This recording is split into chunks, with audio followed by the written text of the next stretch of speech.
Vanessa, I'm 29 years old, I'm from Germany, and in this video I like to share all my experiences I've made as an au pair over the last 6 years and why you should choose AuPairWorld.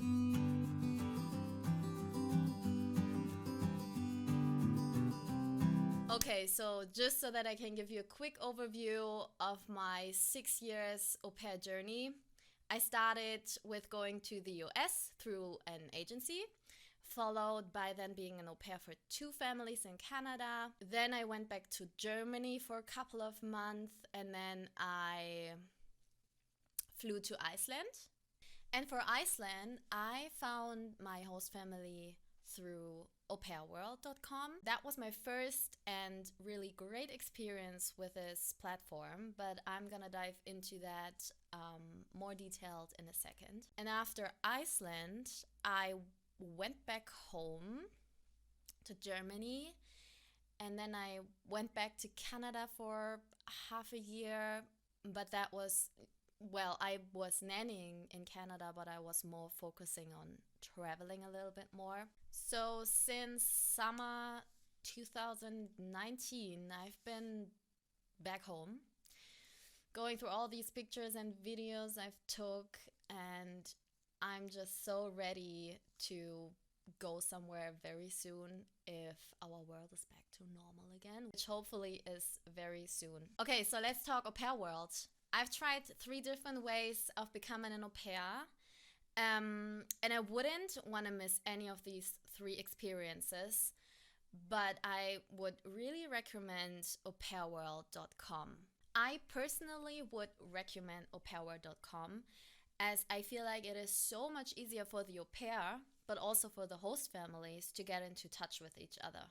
So you go onto their website, you type in everything you would prefer, in what country you want to live in what city, the age of the kids, if you want to live in or live out.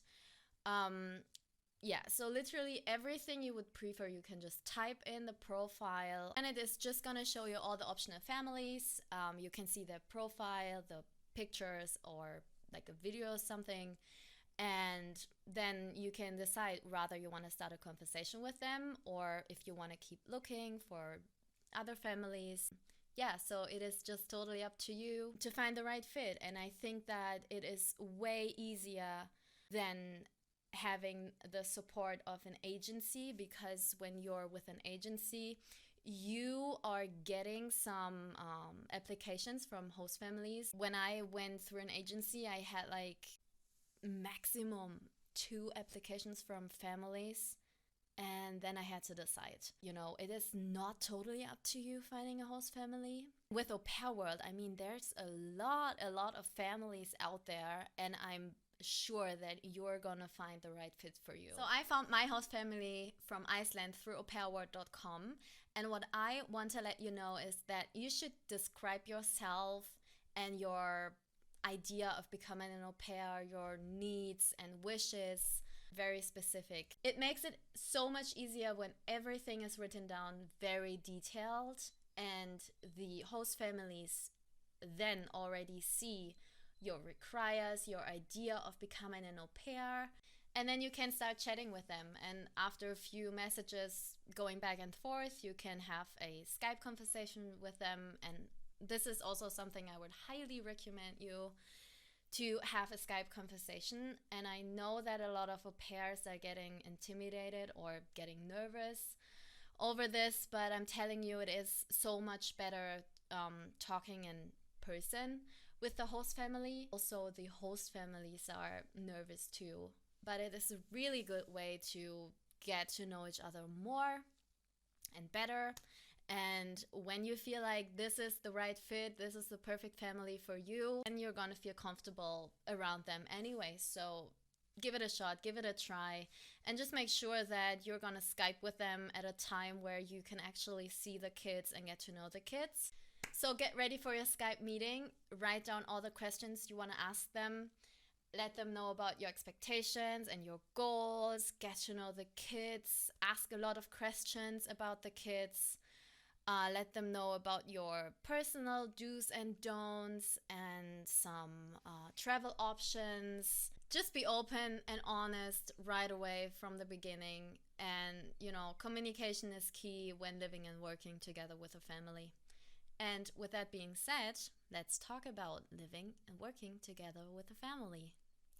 So I know that it can be quite overwhelming, especially within the first weeks after your arrival. I mean, there is so much to deal with. It is not that you just got a new job. You moved to a new country.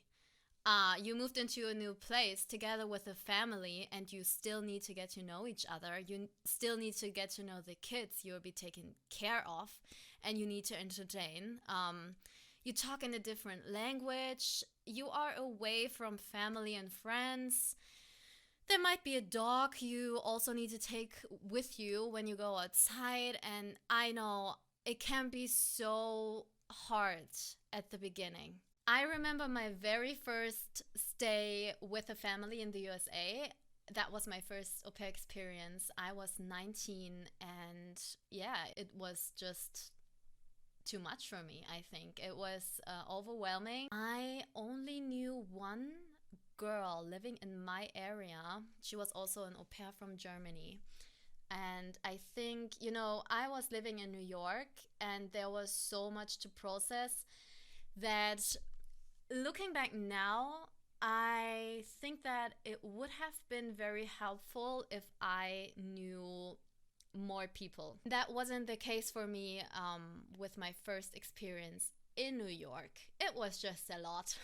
So I would highly recommend you to just go check out the AuPairWorld group chats where you can meet other au pairs, or just, the group chats on Facebook or something. I'm sure that nowadays there are so many group chats out there. So so that you can get into touch with au pairs. They might live just right there where you're going to move. So it could be pretty helpful if you have some contacts available, because it's always good to have some people around you if you're getting homesick. Yeah, and other than that, you can just ask your future host family if there's any au pair communities right in that area you're going to live in. Get into touch with new people. Really good way, hanging out with locals, because they know everything about the country, about the city. They take you around, they show you everything, and they are happy to take you around. And especially Canadians are just so nice and warm-hearted. So if you're ever planning on going to Canada, I promise you won't have any problems making some friendships. They're just so awesome. You're gonna have so much fun with the locals. And it's also a really good way and a quick way to learn the language. There you go. Yeah, so just make sure that you're not alone when you're not feeling the greatest. Talk to your host family about it. I'm sure they're gonna understand, and they're gonna help you get through this. And let me tell you, I promise you that those sad days are gonna go away, and you're gonna have the time of your life. I mean, there's still normal days. You're there to work, obviously. I mean, I also had, normal days where I had to work from 8 to 5 every day. Yeah, but even these normal working days where I had to work from 8 to 5, as I said, I was in Canada. I was in Iceland. So I took the kids on a mountain for a little hike in North Vancouver and had the best views. It never felt normal to me. This is what I wanted to tell you. And I was feeling blessed every day. There wasn't time to be sad anymore. You know what I mean? You're gonna be the happiest. You're gonna feel fulfilled and just happy. The sad days, though, are gonna come back. And let me tell you when. It is when you realize you only have a month left, 2 weeks left, 1 week left, 1 day left. When you have your last day, you're gonna be so sad. You're gonna be the saddest. Just the thought about the moment I had with the family at my last day at the airport, when I had to say goodbye to the family and to the kids, that one last goodbye hug, that is something really sad. Just always keep that in mind when you're feeling homesick. Do not forget that you are living a dream. You're living your dream if this is what you really wanted. Always keep that in mind. You're gonna have the time of your life. You will never forget this time. You're gonna be a different person. You're gonna grow so much. You're gonna get independent. You're gonna get stronger. And you just win a second family in a different country. You're gonna have so much stories in your backpack when you're back in Germany. So many stories to tell your family and friends. You might end up like me, actually. Because for me, it is so hard to stop traveling, to stop being an au pair. It's crazy. I've been to the USA once. I've been to Canada twice, where I absolutely lost my heart. I just love that country so much. I've been to Canada and Spain. And yeah, with that being said, I just wish you all the best to find the right family on aupairworld.com. There is plenty families out there who need a helping hand. So I'm sure you're gonna find a really sweet family.